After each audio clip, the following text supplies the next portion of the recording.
everybody, and welcome back to my channel. And today I've got a story for you about an autistic actor called JJ Green, and the title of the article is "Autistic Actor Told He is Rude with a Bad Attitude by Hateful Society. He Fights Back in a New National Theatre Play." The article where I've got this story from is from the My London News, and the article was written by Seven Hughes. And it says, a groundbreaking new production with a neurodivergent cast and writer is being staged at the National Theatre. JJ Green is an actor with autism, hoping to make the industry more accessible. Actor JJ Green says people often see autistic people like him as having bad attitudes and being too rude and too blunt, direct, and a liability to be working with. But JJ insists that this is not the case at all, and that autistic people and neurodivergent people whose brains function and have learning processes are simply operating on a different set of social codes. A lot of it, he says, is in the stigma and a very hateful and poorly educated society that treats autistic people like we don't have our own agency and that we can't think or do things by ourselves or for ourselves. Just because a person has a disability doesn't mean that they can't be a phenomenal actor. It's about breaking through that wall. JJ has been in the play called Perspective, which he is the main character. Perspective is a play written by a 17-year-old with autism about his experiences of being through the spectrum, which is being streamed at the National Theatre. Perspective, the play, is also about the experiences of Leo, who is a 17-year-old boy, and having conversations with his best friend Sean. The play is set within his bedroom. Leo's imagination fills the stage as he considers how the world around him sees him and treats him. He said that the authenticity of the story is so true to what autistic teenagers and people are going through right now, but it being put on stage, it's feeling validated and giving a message that you are not alone, that there is happiness and hope and careers out there in the future, and that the world will make us feel part of it rather than being isolated and being excluded, and putting these voices about coming out, which is both freeing and liberating for the autistic person. People think that they have an idea of what autism looks like. JJ was diagnosed with autism at the age of 5. He is now 26 years old. He is now on a mission to show the entertainment industry that the neurodivergent population and people on the spectrum are just as capable as others. He has now had a successful career as a performer at Disneyland Paris and as an actor at Universal Studios Japan. Across the country, autistic people currently have an unemployment rate of 78%, according to the Office of National Statistics.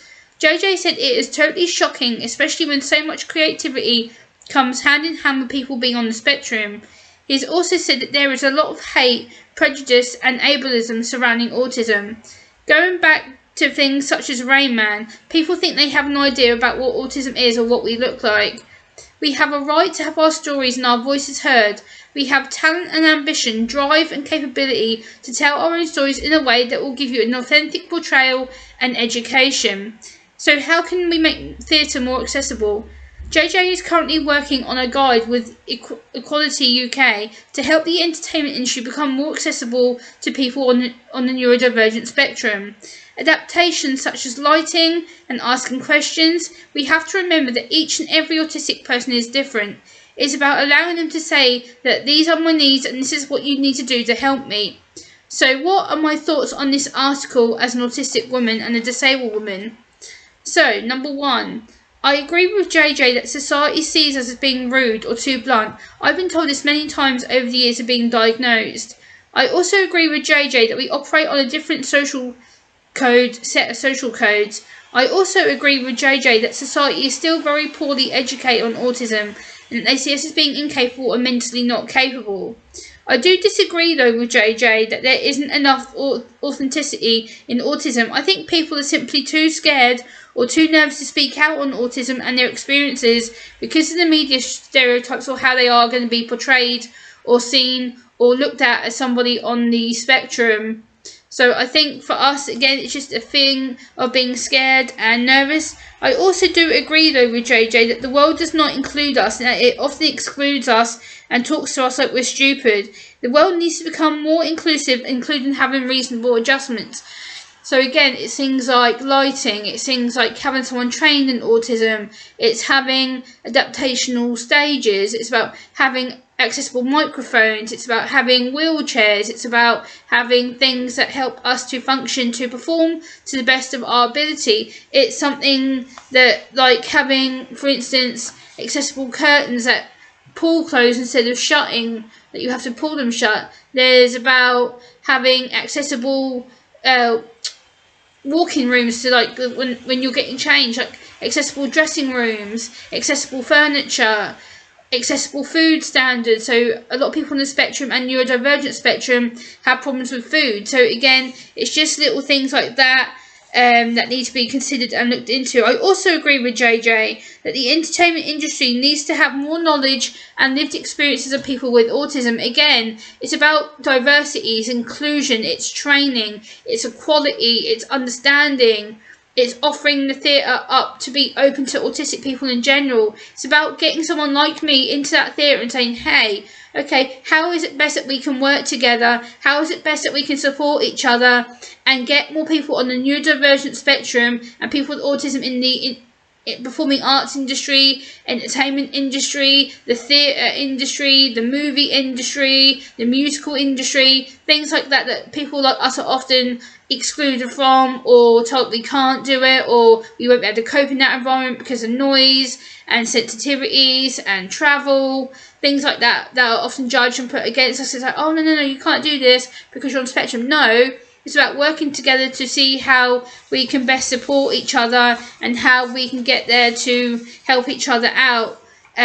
So yeah, I also agree with JJ that employment and employers need to be much more inclusive of employing people on the neurodivergent spectrum and autistic people. I feel that this is something that has been going on for many years. As someone myself, I've struggled to get employment. At the moment, I'm quite alright because I'm doing volunteer work from home during this time that's going on. I won't mention why, but obviously a lot of you will understand. For me, employment's always been tricky. I've kind of done volunteer work, but I've not actually been able to get my foot into a paid employment opportunity. I would love to do training for theatres. I would love to do training for movie people. I would love to go and do training in schools and celebrities, like radio stations. That's my passion. Media is my passion. I love talking to people. I'm very social. I can talk. I can function to a standard degree for a lot of the time. So yeah, it's about making employment more accessible for people, and also just understanding how to best help us and support us in that employment perspective. So it's rather about giving us a reference, or making the employment accessible, giving us flexible working hours, a flexible working place, giving us someone who is trained in autism to best understand us. I also agree with JJ that we need far more reasonable adjustments. Again, I mentioned this earlier.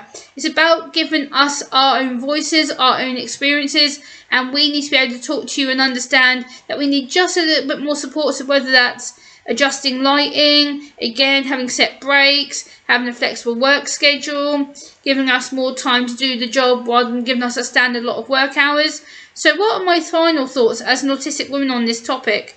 We should be valued and respected at all times, given equal opportunities, included inside and outside the employment area, treated like adults and not children, to have more training by authentic people and autistic people who have lived life experiences. Thank you so much for watching this video. Please let me know what you think down in the comments below. I will also link the article down below in the video description, and I will see you next time. Bye!